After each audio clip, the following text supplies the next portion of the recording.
It's the worst crisis that the aviation industry's had.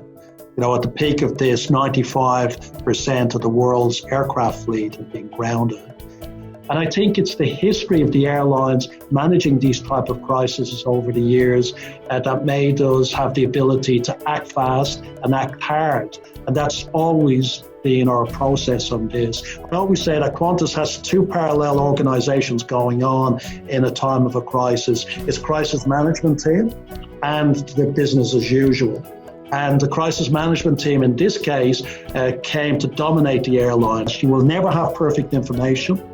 You actually have to make a judgment call on the information you have, and you'll never have any regrets if you go fast and then have to make adjustments as you're going. So you're looking for, well, what are those equivalent big ideas that are going to get you through the next decade, and they're going to define the business for its future.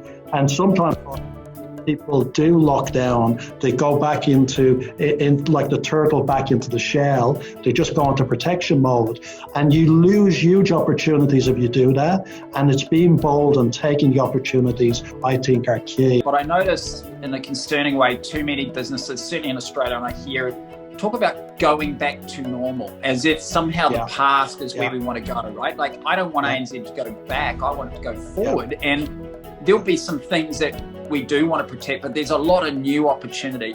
You started by saying it's the CEO's job to be optimistic, and I think that's true of any leader, right? You have to be realistic.